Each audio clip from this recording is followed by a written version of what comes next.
Silchar news 24 এ আপনাদেরকে স্বাগতম জানাই। আজ হলো 13 জুন বৃহস্পতিবার। আজকের কয়েকটি বিশেষ গুরুত্বপূর্ণ খবর নিয়ে আসলাম। আজকের প্রথম খবরটি হলো রাজ্যের শিক্ষার্থীর জন্য এসেছে একটি ভালো খবর। মুখ্যমন্ত্রী ডক্টর হেমন্ত বিশ্ব শর্মা রাজ্যের শিক্ষার্থীর জন্য কয়েকটি বড় ঘোষণা করেছেন। উচ্চতর মাধ্যমিক ছাত্রী সকলদেরকে প্রতি মাসে 1000 টাকা করে দেওয়া হবে। স্নাতক ছাত্রী সকলদেরকে প্রতি মাসে 1250 টাকা করে দেওয়া হবে এবং স্নাতকোত্তর ছাত্রী সকলদেরকে প্রতি মাসে 2500 টাকা করে দেওয়া হবে। প্রতি মাসের 11 তারিখে ছাত্রী সকলদের ব্যাংক অ্যাকাউন্টেতে দেওয়া হবে এই টাকা বলে জানিয়েছেন মুখ্যমন্ত্রী। ইতিমধ্যে রাজ্যের ছাত্রী সকলদের জন্য নিযুত ময়না আঁচনি কার্যকর করা হবে। তবে যে সকল ছাত্রীরা স্কুটি লাভ করেছেন এবং ব্যক্তিগত শিক্ষা অনুষ্ঠানে পড়ে থাকা ছাত্রীরা এই সুবিধা লাভ করিবেন না। জুলাই মাস থেকে রাজ্যের ছাত্রী সকলদেরকে নিযুত ময়না আঁচনির ফর্ম দেওয়া হবে বলে খবর এসেছে। এদিকে রাজ্যের প্রায় 50,000 মেধাবী ছাত্রীদেরকে দেওয়া হবে স্কুটি। এবারের এইচএসএতে 60% নম্বর পাওয়া সকলেরা লাভ করিবেন স্কুটি। আগামী বছর 75% নম্বর পাওয়া সকলদেরকে দেওয়া হবে স্কুটি বলে জানিয়েছেন মুখ্যমন্ত্রী ডক্টর হেমন্ত বিশ্ব শর্মা। এদিকে রেশন কার্ড থাকা সকলদের জন্য এসেছে একটি জরুরি খবর। কেন্দ্রীয় সরকারের তরফ থেকে 30 জুন পর্যন্ত সময়সীমা দেওয়া হয়েছিল রেশন কার্ডের সঙ্গে আধার কার্ড লিঙ্ক করার জন্য। তবে এবার রেশন কার্ডের সঙ্গে আধার কার্ড লিঙ্কের সময়সীমা বৃদ্ধি করে আগামী 30 সেপ্টেম্বর পর্যন্ত সময়সীমা দেওয়া হয়েছে। এদিকে দেশের কৃষক সকলদের জন্য এসেছে একটি ভালো খবর। খুবই শীঘ্রই দেশের কৃষকেরা পিএম কিষাণ সম্মান নিধির 17 নম্বর কিস্তির টাকা লাভ করিবেন, যার জন্য প্রধানমন্ত্রী নরেন্দ্র মোদী পিএম কিষাণ সম্মান নিধি যোজনার ফাইলেতে সাইন করে দিয়েছেন। আগামী 18 জুন কৃষক সকলেরা পিএম কিষাণের টাকা লাভ করিবেন। এদিকে দেশেতে মোদী 3.0 সরকার গঠনের পর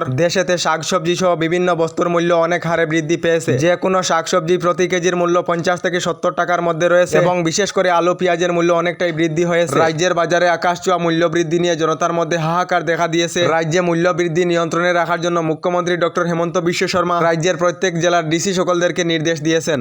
এদিকে এয়ারটেল গ্রাহক সকলদের জন্য এসেছে একটি ভালো খবর। এবার থেকে 395 টাকার রিচার্জে 56 দিনের পরিবর্তে 70 দিন পর্যন্ত ভ্যালিডিটি লাভ করিবেন এয়ারটেল গ্রাহকেরা। এবার এয়ারটেল জিও থেকে আরো সস্তায় প্ল্যান নিয়ে এসেছে। এদিকে রাজ্যের মহিলা সকলদের জন্য এসেছে একটি ভালো খবর। রাজ্যের যে সকল মহিলারা মুখ্যমন্ত্রী উদ্যমিতা আঁচনি অর্থাৎ এসএইচজি গ্রুপের অধীনে রয়েছেন খুবই শীঘ্রই মহিলারা 10,000 টাকা করে লাভ করিবেন। খবর অনুযায়ী জানা গেছে আগামী 15 জুন মহিলারা 10,000 টাকা করে লাভ করিবেন, যার জন্য মহিলাদের মোবাইল নাম্বারেতে মেসেজ আসা আরম্ভ হয়েছে বলে খবর এসেছে। এদিকে রাজ্যের শিক্ষক সকলদের জন্য এসে গিয়েছে নতুন নির্দেশনা। সময় মতো উপস্থিত না হওয়া শিক্ষকদের বিপদ নিশ্চিত বলে খবর এসেছে। এবার রাজ্যের শিক্ষকদের বিরুদ্ধে কঠোর হয়ে পড়েছে রাজ্যের শিক্ষা বিভাগ। শিক্ষকেরা বিদ্যালয়ে উপস্থিত হওয়ার সময় এবং বিদ্যালয়ে ছুটি দেওয়ার সময় শিক্ষকের নিজের উপস্থিতির প্রমাণ দিতে হবে শিক্ষা সেতু অ্যাপেতে বলে খবর এসেছে। তা না হলে রাজ্যের শিক্ষকেরা বিপদে পড়তে পারে। এদিকে করিমগঞ্জ লোকসভা আসনে আবার যদি পুনর্নির্বাচন হয় তাহলে মুখ্যমন্ত্রী ডক্টর হেমন্ত বিশ্ব শর্মার কোনো আপত্তি নেই বলে জানিয়েছেন মুখ্যমন্ত্রী ডক্টর হেমন্ত বিশ্ব শর্মা। তবে করিমগঞ্জ লোকসভা আসনে যদি আবার রিভোট হয় তাহলে বিজেপি আরো বেশি ভোটে জয়ী হবে বলে জানিয়েছেন মুখ্যমন্ত্রী। তবে করিমগঞ্জ আসনে পুনর্নির্বাচন নিয়ে নির্বাচন আয়োগের তরফ থেকে যে কোনো সিদ্ধান্ত নেওয়া হয় তাহলে